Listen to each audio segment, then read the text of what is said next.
Welcome to Series 2 of Learning As I Go. This is a pinch me moment for me. I never thought I'd be sat here with a Series 2 of my very own podcast. But thank you if you did listen to Series 1. I was blown away by the support and hopefully you took some life lessons away from it.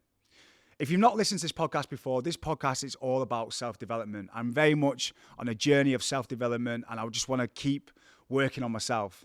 And it's all about bringing on people who've either inspired me or someone I can learn something from. And my first guest of Series 2 has without doubt already taught me so much in such a small amount of time. He's taught me all about judgment. In this day and age, we can be so quick to pass judgment on someone without even really knowing their backstory or what they've been through. My first guest caused one of the most controversial moments of Love Island Series 8 this year when he decided to leave the show to protect his own mental health. Since leaving the show, he's been involved in some controversial moments in the press as well, but I wanted to give him the opportunity today to explain his story and really get to know the person behind the name. So without any further ado, please welcome Jacques O'Neill.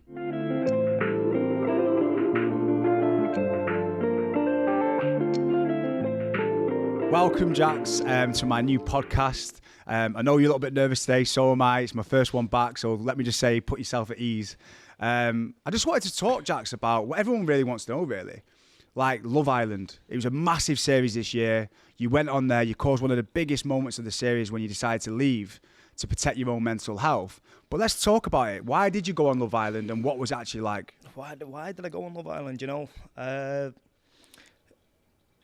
be honest, I went on through an injury. Right. You know, they've messaged me for the past 4 years to get me on, and I was like, nah. I'm a rugby player, you know. I'm a rugby player. Like, it's not really for me. And then I had a period, 18-month period, where I was just injured. I played 4 games in 18 months. So it was just like, it was like, what's next? Yeah, what's next? You know what I mean? Like, I did my hamstring 3 times, and then the last time I did it, I had a big operation. And then I thought, if I do my hamstring again, who's going to want me? Because I'm always doubting things anyway, and I'm thinking the worst. So I'm like, who's actually going to want me? Like, if my club don't want me, you know. So I got a bit scared, and they come in again. And I spoke to my mum about it. I was scared to speak to my mum about it. I was like, because like since I've been young, we've just been like, I'm going to be a rugby player. Yeah. I'm going to be a rugby player. That's it. You know, and that's all my mum like wanted for me. So when it got to that point, I was like, okay, I need to have a chat with my mum, because I was doing all like I was talking to him and like ready to say yeah, and then I told my mum, and my mum was like, no, I agree. She was like, why don't you? Yeah, like, what else have you got to lose? It's so funny you say that, because when I got asked to do Love Island in 2016, I literally lost one of my business at the time. So I was like you, I used to get asked all the time to do it, but I was like, no, I'm too good for that. I don't want to do Love Island. But my back was kind of against the wall. And I thought, you know what have I actually got to lose? And it sounds like you were in a bit of the same situation. Yeah. Like you were having a bit of a tricky time. So you thought, what have I got to lose? Well, basically, I didn't know when I was going to get back playing either. Yeah. So it was such a long period where I wasn't playing. And I was in a rut before I went in Love Island. Right. I'm going to be honest, like I weren't in the best mental state anyway. Right, okay. I was so fed up. Like, so fed up of everything. And I thought, why would I not just go have some fun? So when you say you were fed up, what were you fed up of? Like injuries and... Do you know what? Just life. Yeah. Life in general. I was just, I fed up of, you know, doing the same thing every day, like the rehab on my hamstring, just trying to get back playing, and you're seeing all the boys laughing and playing at the weekend, and it's just like, I ain't done that for the past year, and it was just like, it was getting heavy for me. So I was going home to my mum and thinking, Mum, like, what do I do? Not me. Like, I'm not enjoying life right now. Right, not enjoying it. And then when it come on, I was like, why would I not go out the summer of my life, not knowing what it actually was? Yeah. You So basically, you're already in a bit of a low place. You looked at Love Island as sort of that sort of big, I don't know, solution to everything really, because it was taking you out of the country. You're going to go and live this sort of glamorous life. Just go have fun. Yeah. And like, I'm going to be honest, I wasn't going on there for love. I said to my mum, if I find a missus, Jesus, like there's no chance of me finding a missus, you know what I mean? So you went in there, you were having a great couple of weeks, and then you fell for Paige, who's a beautiful girl in there, and you could tell that there was genuine emotions in there. Of course, there was moments at night that we could see you getting really sort of emotional together and everything else. This was a crazy thing. So with Paige, like obviously the bedtime talks, everyone was asleep. But I'm not a good sleeper anyway. I'm a very bad overthinker. Like anxious quite a lot. You know, I had bad anxiety before I went in, and like at night we'd talk for hours. We'd literally, everyone be snoring, and we'd just be talking, and they'd have to actually come on and tell us to like, right, that's enough now, go to sleep. Wow. But I didn't really listen to that. I was like, no, like we're talking, mate, you know. But the thing isn't like, the weird thing is, them bedtime talks, the pillow talks, like, it made me question things so much in the next morning, and that's when I started losing my head a bit, because, like, Paige was asking me, why are you like this? Like, why do you do things like that? Like, why do you do that? Like, when she's saying that, do you mean like, why are you? Because you mentioned this before, that people sometimes think you're bipolar, because 1 minute you're dead upbeat, and then next minute you can be really down. Is that what you're talking about? Like, yeah, like, but I'm like, I'll do something, and then I'll go away and sit by myself, and I'm like, oh my God, no, what have I done? Yeah. And then I'm like, it turns into, like, I was using the, when I was going into the Zoom room a lot, I was using the term washing machine. So I feel like I get into a washing machine, and I'm just going and going and going, and I can't stop. Like, I'm just like, oh, no. I just start panicking so much. And then, like, for me, I feel like it's increased with the ADHD side. Like, obviously, with the therapy at the minute, he's been telling me that everything's, like, increased a lot more than your average person. Because of the new experience that you've been under and everything else. So you mentioned this to me before, that you're having these conversations with Paige, conversations that you probably never had with anyone. Well, exactly. This is a big thing. So, like, we were talking in bed at night, and she was asking, you know, upbringing. She was asking about my mum, like, oh, where's your dad then? And do you know what? I've never, like, even my best mates, even my day ones, you know, I've never told them. If they've ever asked, like, they know not to ask. You know, I don't like speaking about my upbringing. I don't like speaking about my mum. Like, obviously, my mum's me rock, mate. Like, I love her to bits, you know, so much. If it weren't for her, I don't know where I'd be. But, yeah, so with my dad, it's like, no, we don't speak about that. But, like, I ended up speaking about it in there, because there was nothing else to really speak about sometimes. And Paige wanted to know the real me, and I wanted someone to know the real me. So it was like, when I started speaking, as mid-conversation, I'd be like, oh, I shouldn't be saying this. I should not be saying this. Oh my God, this is deep. Like, and the night on the stairs, like, I actually told her a few things then, because I was already emotional. Like, in there, I was acting as if I didn't care. You know what I mean? I was like, obviously, when Paige upset that night, they were going, oh, Jacques don't care.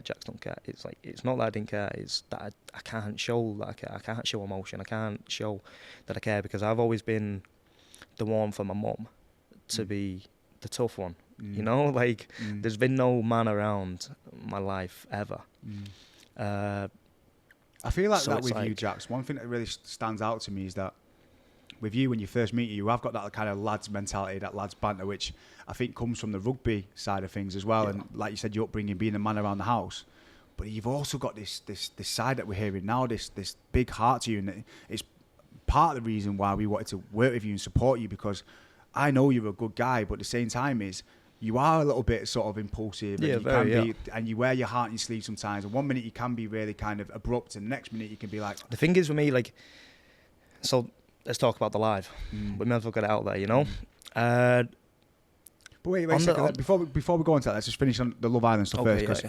So you're in Love Island, you're having these deep conversations with Paige, and you're starting to realise for the first time in your life that you are actually speaking about things that you've never spoken about before. So that was the crazy thing. Like, I was talking about these things, and I was thinking, shit, I'm actually speaking about this. And then I'd wake up the next morning, and I'm like I say, I overthink stuff all the time. I'd wake up in the morning, I'd be laying in bed, everyone else was gone, and I'd just be laying there thinking, like, what am I doing? You know what I mean? Like, I don't know what about. I'd just be like, what am I doing? What am I doing here? What am I doing in life? Like, what even am I? You know what I mean? Sometimes I think, like, it's weird. You question yourself a lot, right? All the time. Like, all the time. Like, people see this side of me where it's like, a lot of people, since leaving the villa, I've met a lot of people, you know? And every time I'd leave them, they always say at the end, you're so different to what I expected. Because I feel like I've got this lad's like, I'm such a tough lad. I don't care about anything. Nothing bothers me. But inside, like, I go home and I'm like, you know Listen, what I mean? It shines through, Jacques. Like, you've obviously got a massive heart, and there's obviously a lot going on in your head. Like, I've never actually met anyone like you in terms of the level that you overthink things.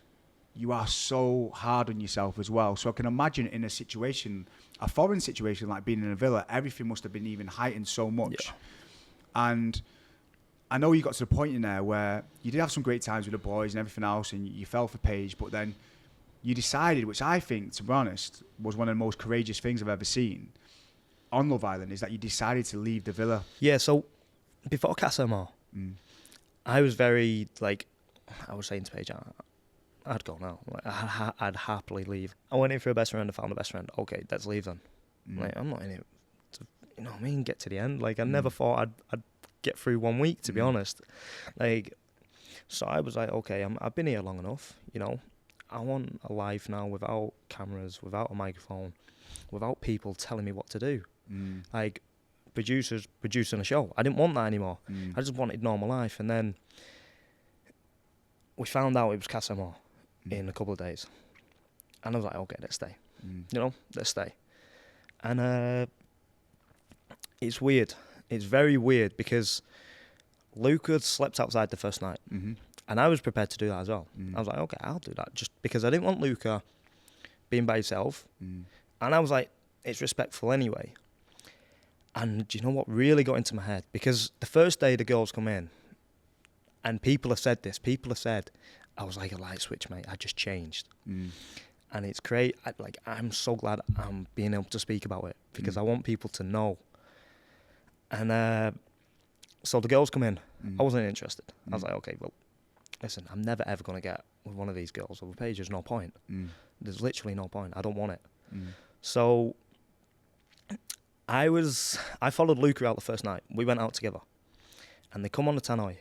And they go, Jacques, you look silly. And I was like, pardon? What do you mean I look silly? Like, I started speaking into my mind. Like, what do you mean? What do you mean? Like, come on, tell me. And they were like, no, we don't mean that. Just go to bed. And it's fine. You can do it. So I go straight to the beach. I'm saying, why do I look silly? Like, tell me why I look silly. Like, what's happening? And they're like, no, we don't mean it like that. We just mean, you know, like, it looks like you're following Luca. And I'm like, no, it's deeper than that. If I'm looking silly, mate, like, I'm not being a mug. You know, like, I've got a lot of pride and I don't want to be mugged off. So I thought, okay, if I'm looking silly, I'm going to wake up tomorrow and crack on then. And that's where I changed. I literally woke up the next morning and I was saying to Dammy, okay, let's test it. Because they were saying in the beach, do you not feel like you need to test your connection? And I'm like, well, after last night, if I'm looking silly, yeah, I do. I do need to test my connection. Let's go, you know. Let's go. So you went in there with every intention of staying with Paige, but you felt like you were influenced by the producers, which, to be honest, is no surprise to me. It's a TV show. They've got to create a narrative, like we said before. Yeah. Listen, I don't want to go in. You know what I mean? I'm not that type of person. I'm old enough to make my own mistakes and, you know, deal with the consequences, like I was saying on there. I'll deal with the consequences. It's fine. And then, like, no disrespect to Cheyenne. She's a lovely girl, you know, and a very good-looking girl. But I was always going to stay with Paige. So it was so strange to get out, and they made it look like I was going to get with Cheyenne. I didn't speak to Cheyenne. Hardly spoke to her. It was madness. I had one night where I kissed her because I went into the beach and I was like, I don't want to kiss her. Like, I don't. And they were like, Jacques. And I was thinking, oh yeah, I look silly, don't I? And I was like, that stuck in my head then because one thing, like with me, if someone says one thing to me, it'll stay in my head. Yeah, it'll play in your mind. I can tell by the way you're saying it now that word silly.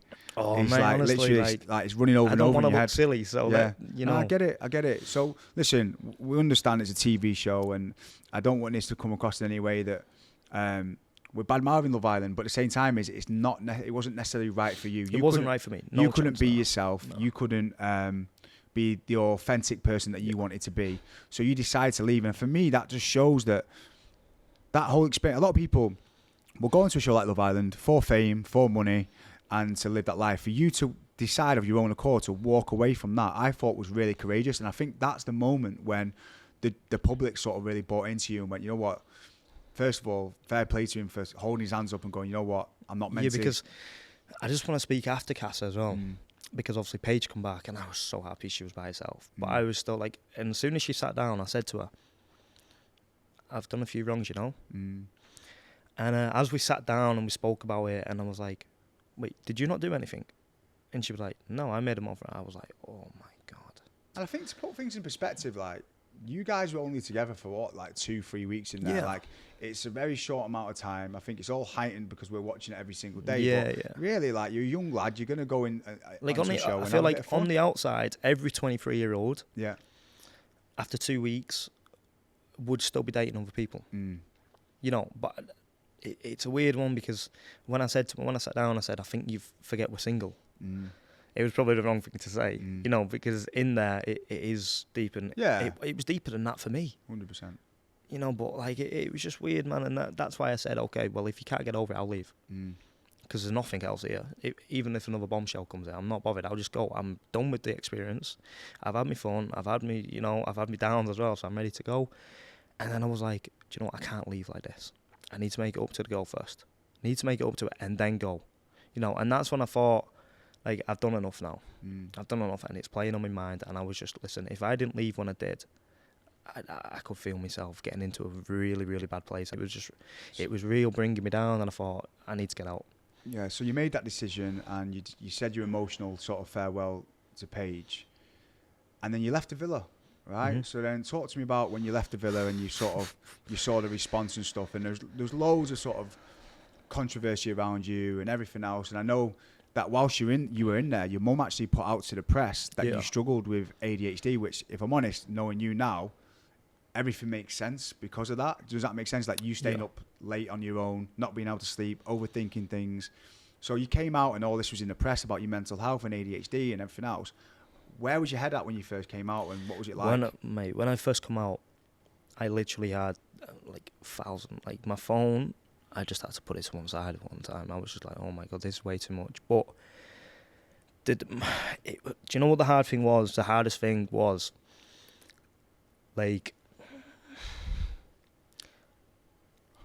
just seeing my mum how she was. Mm.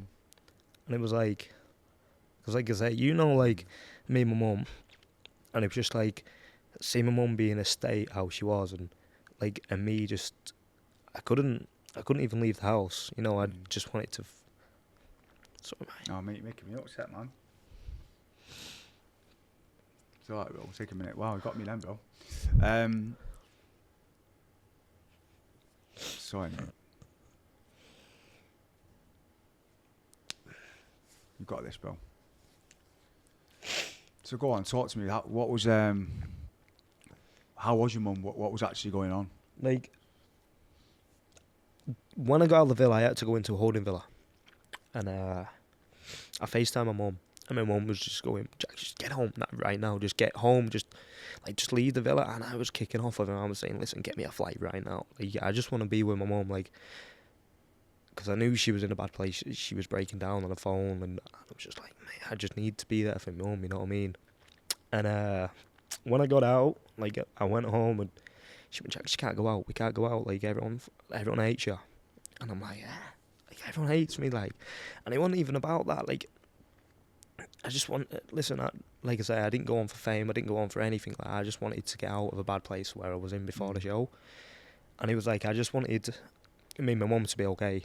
I was on the phone to one of my best mates' dads, and he has a little place in Wales, and I said to my mum, let's just go. Like, I'll delete social media.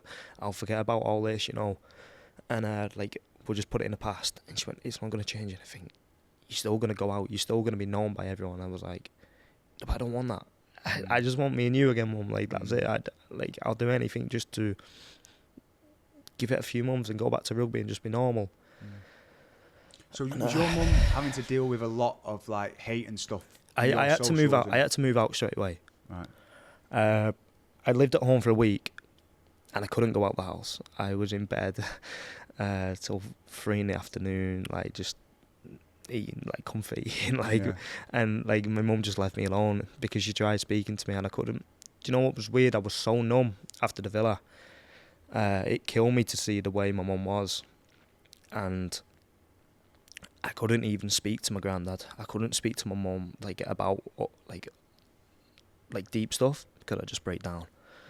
And it took me about two weeks to actually give my mum like a cuddle. I couldn't give her a cuddle because I know if I just like give my mum a cuddle or a little bit of affection, I'd just break down. And it would. So what was it your mum was finding so difficult? The death threats, man. Death threats? The death threats, yeah. Right, okay. She was literally saying like I've got death threats. I was like, like it was madness. And then like I don't know. So when did that change though? Because for me, Jacques, when do you know when it did change? Like, listen, my mum was like, you can do whatever you want. Like, you've got all this, and you can't just shut it all off. You can't just delete social media. I was like, listen, Mum, I'm deleting social media. I'm done with it. I'm done with this life already. I don't like it. I can't do anything without being judged. And like I'm a very impulsive person, so I know I'd make mistakes. But I feel like I've learned the hard way already, Yeah. I feel like I've learned the hard way already. And with me, like, I'm just very, very honest. And I feel like that gets me in trouble. But, like, everyone has their own opinions, And that's fine. If you hate me, you hate me. Like, I do care, but I don't care if you get me. As long as I love, like, the close people around me still love me, like, and, the amount of fans I've got as well. The amount of people who still message me, like, now, saying I'm their inspiration, and, they've learned, I inspire them so much, I'm, like, that's still, like, overwhelming for me. And, like, when I was thrown into this world, I was like, this is crazy. This is absolutely crazy. But my mum was like, listen, what about all them kids with ADHD? What about all them men with ADHD? What about all them people going through shit times, I was like, okay, maybe I can stand up here. Maybe I can actually be something for once in my life to do good. Because with me growing up, it was always like getting in trouble. Getting in trouble all the time, kicked out of school, my mum getting called into school all the time before I was kicked out. Like, it was never a well done. It was never a, Jacques, you've done good today, Jacques, you've well done. It was always my mum going, why are you like this? Why do you do this? Why do you do that? And it was just like, why? Like, never in my life have I, like, just a well done. Just like, do you know what, you've done a good job there. So, I've obviously heard about your story, and I know from the age of 9, that's when you were first diagnosed with ADHD. And you were actually prescribed medication as well. Is it called Ritalin? Yeah, it's called Ritalin, yeah. Ritalin, and you were put on that from such a young age. Yeah, so Ritalin, mate, I hated it. How did that affect your life? From a 9-year-old kid, I don't know from when I was 9 years old, but it was when I got into secondary school. And I'd take my like, I'm such a different person on my tablets, but it's horrible. I didn't know what depression was. I didn't know, like, I just felt like people got moods. I was a young kid, mate, just going in secondary school. And even to 15, 16, I was still like, depression, what's that? Because, like, I was hearing this word. I was thinking, no. Like, and were people saying that you were depressed at that age? Well, as I look back now, I was. I used to have these tablets. And I used to go into the main office at school, and I used to hide from everyone because I couldn't be on these tablets and speak to people. I was so socially awkward. Like, my mates actually take the mick out of me now because, like, I couldn't even speak to a girl at school. It's crazy. You can't shut me up now. But yeah, that's a mad thing. Like, you actually said before that the medication made you go into yourself. It was awful. You couldn't speak. You couldn't physically speak. I couldn't. Like, I'd walk into a classroom, right? And if I didn't have my tablets, the first thing my teacher would say in front of the whole class is, Jacques, go get your tablets. Because I'd walk in, like, and then when I had my tablets, I'd walk in with my head down, backpack it on, and I'd just be petrified of everything. I was so emotional, like, on my tablets, and like I literally hated it. But I'd get home, and my mum wanted me like that because she didn't want to deal with me. You know what I mean? She single parent, mate, it's hard work, especially having a kid like me. So before the medication, then you were kind of a little bit, like we said, erratic, impulsive, getting yourself into trouble, didn't really deal with sort of authority very well. And is that why you were put onto the medication? Like, talk to me about the symptoms of ADHD. Yeah, so do you know what? Like, I didn't know what like. Right, so since I've got out of the villa, I still don't understand what. Like, I question myself. Even in the villa, I was saying, why am I like this? Literally, like, sometimes I hate myself. Hate myself. I'll be in bed at night and I'm like, I just want to be better, you know? And it was at the point where me and you sat down and, you know, you've been through the same stuff, mate. You know, I see similarity in us two, and so do you. We are quite similar in a sense. And as soon as we started talking about therapy, the counselling, I've been told by coaches, been told by my mum, I've been told by my player welfare manager at my rugby club, and senior boys as well. So, like, who have been through a lot.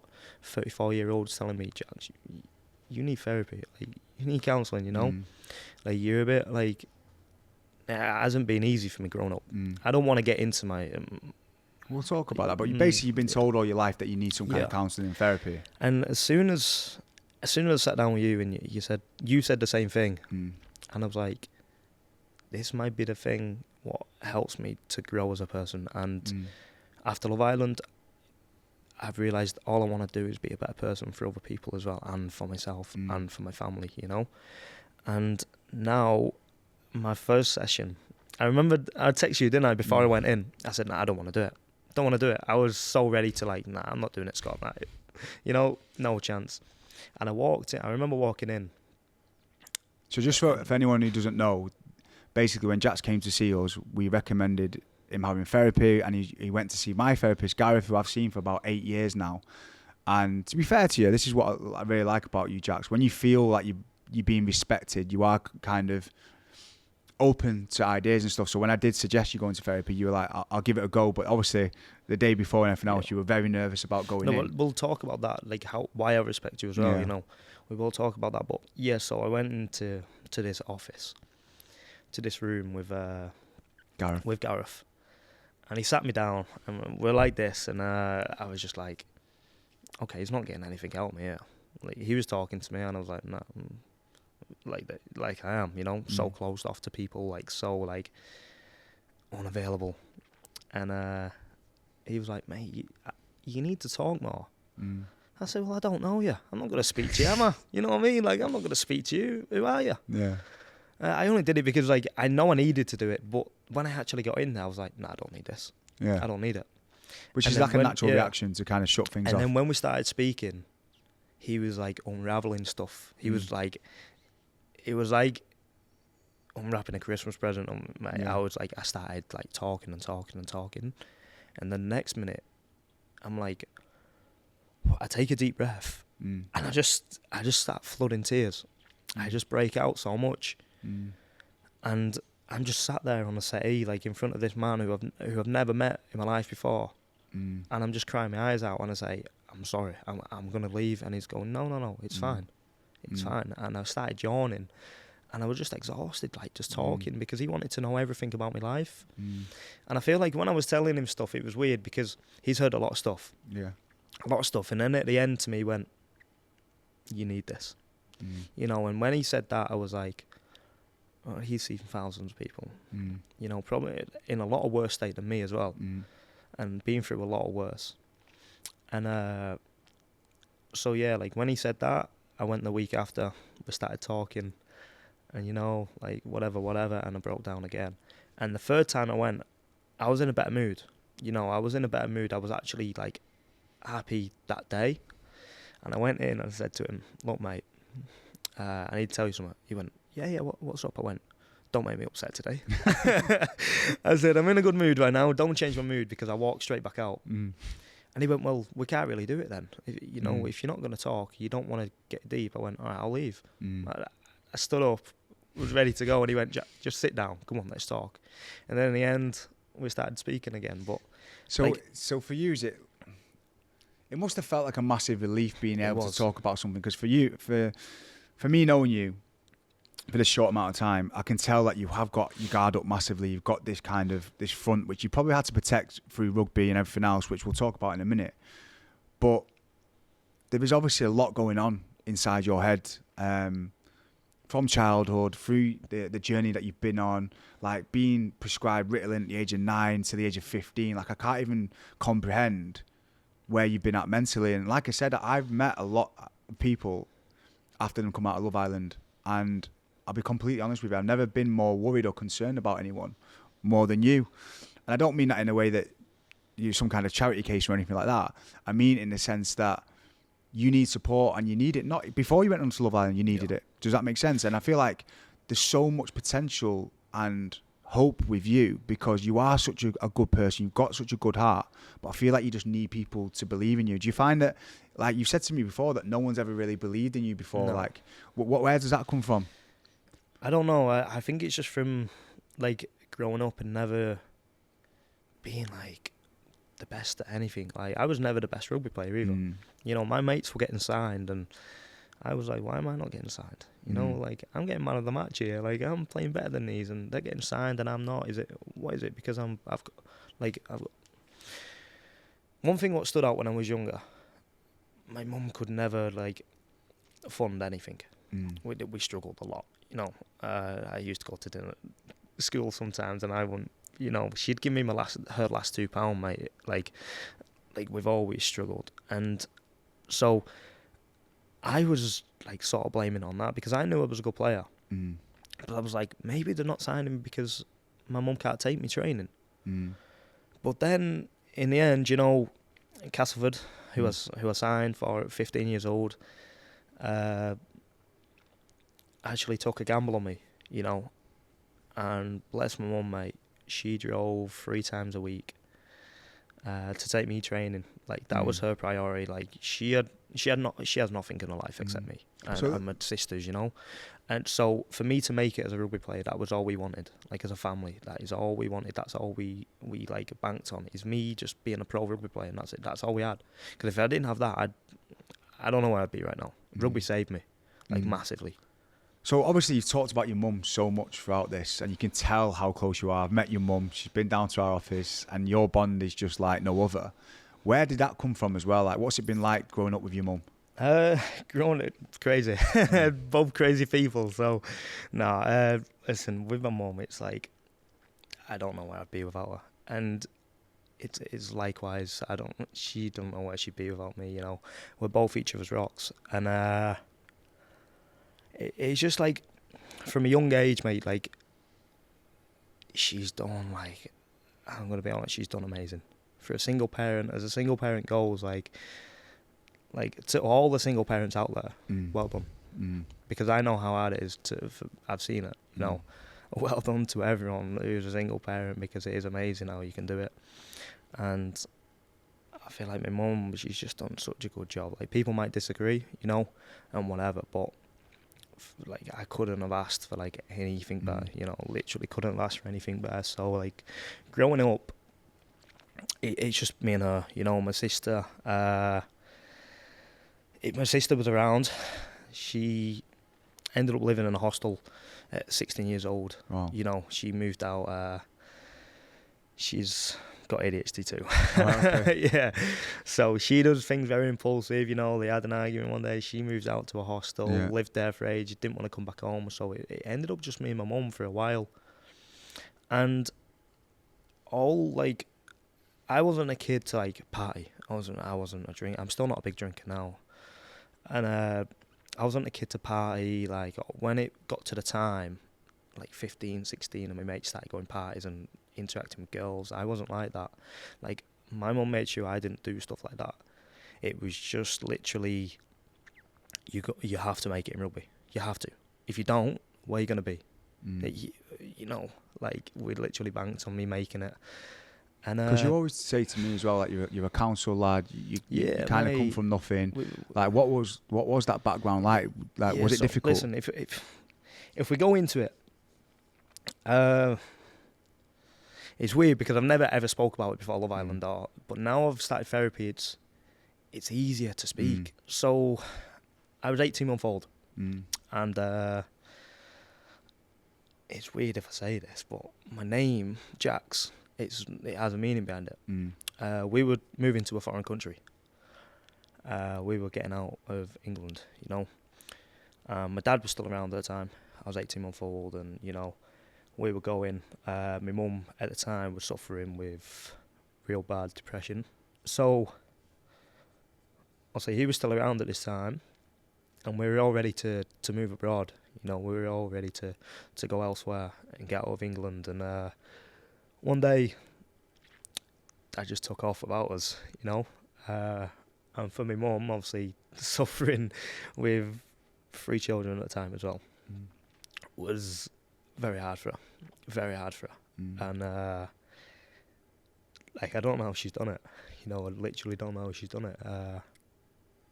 So, obviously, when he just took off, like, never, mum's tried to reach out, you know, needed help. Mum literally needed help. And, Jesus, my nan and granddad had to send food, you know, to me and my mum, because we literally had nothing. And they'd have to go shopping for us because, you know what I mean, we had to move house. I was moving house every year, I think, when I was a child, you know, because we couldn't stay in the same house. We had bailiffs at the door all the time, you know, and so we were always floating about and everything. And so from the age of 18-month old, you never saw your dad? You never seen him? No, never. No, and I don't want anything to do with him even now, you know, never would. And what's that like, though, for a young guy growing up without a dad?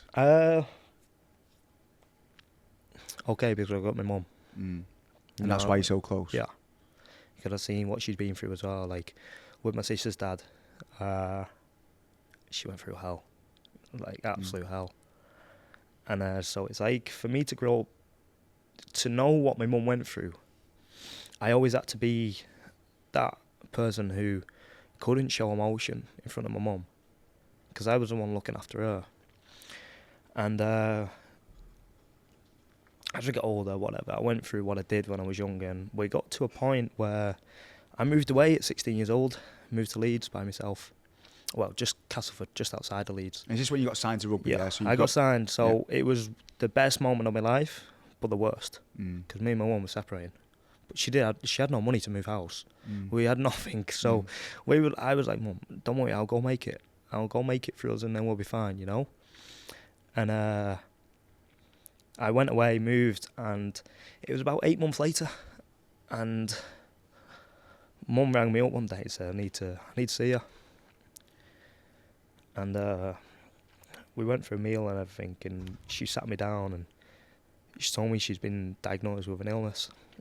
And that just rocked me, you know, just rocked me massively. My game went down. Straight away, I was like, Mum, I don't want to play. I want to move back home. I just want to be your carer. I just want to be there for you every day. I don't, you know what I mean? Like, so, like, it was coming up to contract time as well, and I wasn't playing good. And I thought, where's my life going to go here? You know, and my mum said to me, she went, Jack, we're gonna get a house. Like, it was the roughest part of Castleford going, you know. So 16, 17 I would have been. My mum ended up moving over for me, because I was ready to pack in. I just wanted to be there. And she went, no, you can't pack in, you've got nothing else, you've got absolutely nothing, you were kicked out of school, what's your backup? Nothing, you know. So she moved over, and I started playing well again. Ended up signing a 2-year deal, you know, not on good money, because I wasn't consistent enough. And I was always one of them kids who was like, the coach was always like having to nudge to, like, not be better, because I was like, the thing is with me, I'm not the most skillful, not the most talented, but I've got the raw, like, I just want to be better than everyone. If you're at the side of me, I'm beating you, you know what I mean? Like that. And that's what the coach had loved about me, you know, and that's why they took a real liking to me, because my attitude to win, my attitude to, like, be better was always there. So what would you say rugby gives you? Because from what I gather, you're someone who needs routine, you need structure, because you're kind of all over the place quite a lot of the time. Do you feel like rugby gives you that structure and that routine that you need? And also being around the lads, that give you that kind of male sort of, I don't know, like, so almost like father figures that you probably always needed? Yeah. So when I went in as a 16-year-old kid, I was the first ever to do it. 16-year-old, I was training against 30-year-old men, and I've just left, like, well, when I was kicked out of school, I went to a garage. I worked in a garage for a bit. That didn't last long, didn't like it. So after that, I ended up having to, because I wasn't at school, I had to do something. So the head of youth at the time, Pete Ryden, he said to me, what about working in schools at 16? And I was like, yeah, 100%. Like, coaching rugby, like, to kids, like, and we were going into schools, what reminded to me of my school, no one had anything, you know, and there was people turning up, the parents turning up with drinks and around at 3 o'clock after school and that, you know what I mean? And I loved it there. I was going in the community, coaching kids, and I got a real liking for that, like the coaching side and the just like having a laugh with like young lads like myself, you know what I mean, who were struggling and whatever. So I did that, but the rugby for me, like, it gives me a routine. Without routine, I'm a bit like messed. I'm a bit messed up without a routine. I'm like, what am I doing? I've noticed like, that. Yeah. I've noticed that through working with you over the last month. Like, you need structure, you need routine.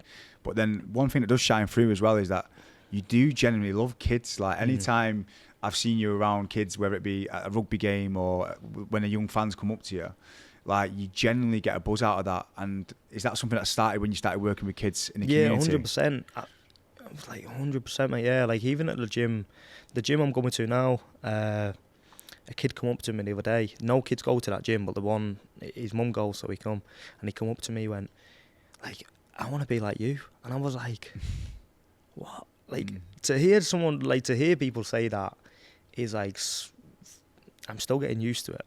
It's still so overwhelming. I'm like, I really need to like fix myself up and just be better for everyone who wants to be like me then. You know, and I want to start giving back. That's what I want to do. I want to work in the ADHD route. We already know that, you know, and we're working on that behind the scenes, aren't we, you know. And just stuff like that, mate. Even, like, people who are struggling, I want to help. I think this is the first time in your life, Jacques, where you felt valued. I feel like no one's ever really believed in you before. And you've been on this show and you did something that was really courageous by removing yourself from it and prioritising your own mental health and everything else. And I think whenever we talk about mental health, I've seen it myself, like, when you show that vulnerable side to you, people sort of get inspired by it because you are helping so many young guys and kids at home who are probably struggling and thinking, I can't share that, I can't show that side to me. It's crazy how many people have messaged me. Thousands. And saying you helped me so much. But the annoying thing was, when I got out the villa, I wasn't allowed to open my mouth because I had to sit at home and still be upset. And people thought if I laughed, oh, it's fine now. You don't see me at night until 5 a.m. in the morning, like, not being able to sleep, do you? Like, and that's what really started getting to me. And like last week, I rang you up. You were in America. I said, mate, I can't do this. I hate my life. Like, what? Like, this is awful. Like, I can't laugh without people going, he shouldn't be laughing. He's got mental health. Like, why is he laughing? And it's like, why is he mocking other people? I wasn't mocking other people at all. You know, and we'll get on to the Tasha and Remy thing. And that's fine because, you know, if I offended everyone, like, whoever I offended with that, like, I am really sorry. And even to Remy and Tasha, like, I respect them as people. You know what I mean? Like, why wouldn't I? I've got nothing bad to say about either of them. You know, me and Remy clashed in there. Completely different personalities. But I've got nothing bad to say about the kid. You know what I mean? And so let's talk about that then. So there was obviously this live that you did after you left the villa. And then there was that moment with Tasha. Like, and I'm not condoning this in any way, but do you feel like, obviously you come from that rugby culture, and for me, rugby culture is, I think it's just sport culture in a whole. Yeah, sports like, culture. You show affection through ribbing each other and bantering and everything else. And I know you, Jacques. I know you've not got a bad bone in your body, but do you feel like that rugby kind of, that sportsman sort of banter can be misconstrued? Yeah, well, obviously it was. Obviously it was, you know. Listen, if I don't like you, I don't speak to you. Like, the thing is with me, I'm very, like, set in my ways. Like, if I don't get on with you, don't speak to me. I don't want to know who you are, to be honest. I don't want you to ever speak to me. I just feel like there's been moments where you've kind of said things and done things that probably weren't the smartest things to say or anything like that. No. But at the same time, it's not come from a bad place. And I know, for example, when all the bad press was coming out around you, like, there was a moment where, I hope you don't mind me saying this, but your housemate was actually ringing us up as management, saying that Jacques has just come into the room crying his eyes out and saying he don't want to be here. And I think I really want to raise awareness around this, because I think sometimes someone can be made, I don't know, not the scapegoat, but made the bad guy without really understanding what they're going through themselves. And I think this is the whole point of the podcast. Like, you have said some things that have probably been a little bit silly, nothing really that harmful, but at the same time, it's not come from a bad place. But that massively affected you. And what was it like when all the bad press was coming out? How did you feel? Like you said, my housemate rang me. And for my housemate to ring you, the thing is with Oggy, he don't care, mate. He didn't tell me he did that. He don't show anything. Like with rugby boys, even with sport boys, we don't put an arm around each other until it's like, oh, he needs it, you know? Even at training, we won't look after each other until it's like, okay, right, he needs looking after. All the boys will get around you then. And I walked in his room that night. It must have been about 3 a.m, and I couldn't sleep. I was just sobbing my eyes out all night, you know. People going, oh, he's doing this, he's doing that now, he's so happy in life. He, you know, I'm thinking... So you think people were resenting you for actually smiling and just be happy? 100%. And I was going out and I was thinking, listen, I can't even go out in Manchester right now, because if I'm seen to have a good time, I'm not allowed. Like, I'm not struggling no more. You know, but you don't see me sat at home. You don't see me on the phone to my mum saying, Mum, I can't do this anymore. No one ever sees that, you know. Everyone just sees... So you already felt the pressure of trying to have to live up to a certain expectation. And I think that's what happens with a show like Love Island. You go on there and you are sort of thrust into the limelight, and then there's a lot of pressure on you to be a certain way. And I think for someone like yourself, who clearly has a lot of work to be done, like, I've met you at the start of your sort of, I don't know, celebrity life, and I was concerned. I'm still concerned about you now, because I feel like... So I'm gonna say something about you here. Yeah. So when I come out, I had messages of everyone, all the management, whatever. And the one thing what stuck out to you, Nicola, and all the team is you wanted to know if I was okay. Right. So I'm just gonna put this out there. I was going back to rugby for me. You know, I was just thinking, okay, I'm going to delete social media, I'll go back to rugby, whatever. Like, I really couldn't care now. I don't want this life. And then I realised how many people wanted my help as well, ADHD, you know, the mental health. And I was like, okay, do you know what? I'm here to stand up then as well. So we had a few phone calls, didn't we? And I was expecting you, I know you had your own management, I was expecting you to speak about management. And when you started ringing me, and you were going, Jacques, are you okay? Like, if you need a coffee, I was thinking, yeah, he only wants to, you know what I mean? He only wants to sign me, whatever. I was taking him a pinch of salt. And then we started speaking more and more, and you didn't mention your management once. And I was like, right, okay. He actually cares. Because, you know, I did a bit of research on you. I'm not a big person who watched Love Island, so I did my research on you, and I was like, okay, he's been through a lot. So I was like, maybe he's got my back. You know, and I was speaking to other managements. I'm not going to name names or anything. I was speaking to other managements, and they were putting celebs go dating on me for 60 grand and all this. And I was thinking, I've just come off a dating show, what I ended up hating. Like, you think I'm going to go on another fake dating show? But you know what I mean? Like, for 60 grand, mate, I'd rather be happy. I need to get back to my usual self first before I even think about a TV show. You know what I mean? Like, I don't want to do stuff like that. And literally, when I spoke to them, they were just speaking money. And I stopped one of them. I said, listen, I need to get my head straight. And I ended up ending the call. And I was like, these people aren't for me. These people are not for me at all. And the more I spoke to you, we come here, didn't we? We come here and we sat down, and I spoke to you and the team, and I told you a little bit about myself, and I think you were quite surprised. Yeah, we were, to be honest with that. When I rang you, Jacques, my first priority was to make sure you were okay. I could clearly see that you were struggling, and I think I've met so many people over the years who've left Love Island, and I always want to be that point of call, that first person that they speak to, because I've been through the process. I have got my management, yes, but at the same time, it's not about that. Like, first and foremost for me, it's making sure, you know, you've got a safe place to go to and someone to talk to who's been through that experience. And I rang you up to make sure you were okay and everything else. And I said, listen, we can have a meeting, because you mentioned about management. Yeah, because I said to you, why are you not speaking about management to me then? Yeah. And you were like, well, if you want to, we can. Yeah. And I was like, you know. I definitely wanted to leave that open, but at the same time, it wasn't about that. So I said, let's get together for a coffee. And if I'm honest, we don't usually sign anyone till like the final or anything like that because we want to make sure it's the right decision. But you came in and we had about a half an hour meeting. And within that half an hour, I knew straight away, first of all, that you were a good lad. Like, you had a good heart and you were very misunderstood. I also knew that you needed a lot of support. And I felt like we had to do the right thing, if I'm honest. And we also saw massive potential in you as well. And I think that's something that not everyone ever sees in you. And I see massive potential in you. I think you've been an incredible sportsman. You've got a massive heart. You love kids.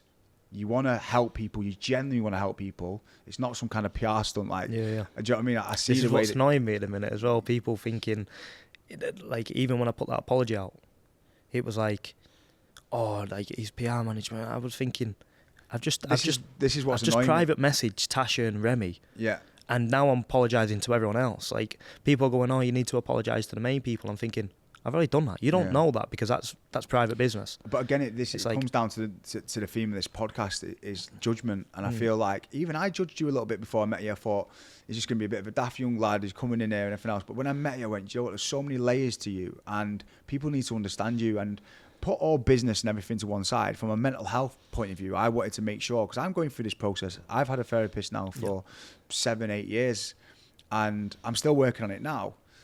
But to see you coming here with no therapy, no one who's ever really give you that chance, for me, it's like that had to be the main priority first. And if I'm honest, if this from a business sense doesn't work out or whatever else, like that doesn't matter for me. It's about making sure that you get into a really strong place. And already I've seen so much progression in terms of, I just asked you to listen to me. That's all I said, is listen to me, Jacques, and we'll be okay. And the first thing was like, get your routine back, right? Get in the gym. And you probably, a lot of your followers have probably seen that. You've been in the gym every day. You're working really hard twice a day. Get on top of your food, your nutrition. Get your therapy sessions, which I know have been so difficult for you, but you've been doing it. And there are a lot of Love Islanders now who've come out and they're going to all these different events and everything else. And we tried to pull you away from that to make sure. I didn't really want to. The thing is I didn't want to go speak to people about Love Island. I didn't want to go. This is why when I went on Good Morning Britain, I wanted to speak about what I'm doing next, and I wanted to work in ADHD. They had some Love Island questions in there for me, and I said, well take them out. I want to move on from that. Like, at the end, it was a bad experience for me. So I'm not going to keep the Love Island hype around me when it was like something what sent me into a bad place. You know, why would I?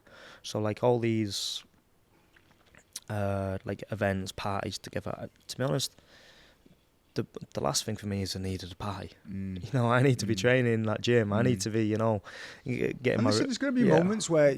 Of course, you need to enjoy yourself. Yeah, you want to go out, you enjoy yourself, but I think at the heart of everything has to be your sort of mental health now, and making sure that gets to a good place. And I feel like obviously this podcast has been like pretty deep, if I'm honest, and it's shown a side to you that I don't see all the time. I didn't want it to be this deep either. No, but at the same time is I don't want everyone, like, for me, I'm very conscious that I don't want people to think it's all doom and gloom with you, Jacques, because it's not. You've got so much to give and you've got this great energy and you just want the best for yourself. Yeah. And I think very much like myself, through working on yourself, I feel like you're going to help inspire a lot of people. So what would you say now is the vision for you now, coming out of Love Island, coming out of this whole experience? What is the big vision? The big vision, mate, like, I just want to be like a well-rounded person. Do you know what I mean? Like, I'm thinking about myself right now. So for myself, I just want to be a good person and work on myself, you know, my training, mentally, I want to be in a good place.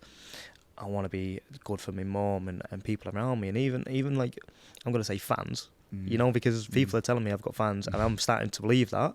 I want to be good for them as well. But like, I want to go into, you know, the ADHD work with kids, with disabled kids, you know, stuff like that. And then, mate, I'm massive into sport. It's, you know what I mean? I've been a professional athlete myself, so it's like, I want to go down that sport route. I want to work in sport. I want to do stuff like that. And listen, like, just go down that route, yeah. Like, everything's still up in the air for me right now. So it's like, I'm not going to tell you the next 5 years because I take day by day anyway. Like, I have my goals set on a whiteboard at home. Right, okay. But no one knows them except me. So it's like... I like that. I like that. But I think, for me, right now, everything you're doing is bang on in terms of just taking some time for you, taking some time to really focus on getting yourself in the strongest position possible. You come out of the show, there's been a couple of rash decisions, but you quickly learn and you're really focused now on just becoming the best version of you. And I feel like that's all you can do, and everything else will sort of flow from that. You've really shown me, and hopefully a lot of other people, that there is so many more layers to you than people actually know. And I feel like we shouldn't just judge people by a cover. We should really try and understand their story. You've not had it easy. You have come from nothing. You've had a difficult upbringing. You've got a condition that needs work on. I'm not saying that excuses all your behaviour, and I think you'll be honest about that. 100%. But at the same time, you're here to put the work in. You're holding your hands up, and I think there's a lot of sort of goodness in that. So I just want to say a massive thank you. No, thank you for having me. Yeah. Wow, I didn't expect that. What a first episode of Series 2 of Learning As I Go. It felt like a therapy session, but I'm kind of glad it felt like that, because I feel like Jacques needed it, and I feel like we all needed it as well, because we are so quick sometimes in today's society to judge people off face value, off one moment in time, something that we read in the press. And clearly from that episode, you see there is so many different layers to Jacques. He's not had it easy, and I'm not excusing his behaviour all the time, but there's definitely an explanation behind a lot of the things that he does. So I hope that's been a big life lesson for us all today on judgment. And Jacques, if you are listening to this, I just want you to know that I believe in you, because I feel like you need to hear that. So thank you for listening, and please tune in next week to Learning As I Go, when I'm going to be welcoming a mega guest in the name of Vicky Patterson, who's going to be joining us with a live audience. So please keep rating, keep reviewing, and keep following wherever you listen to your podcasts. And I will see you next week for another episode of Learning As I Go.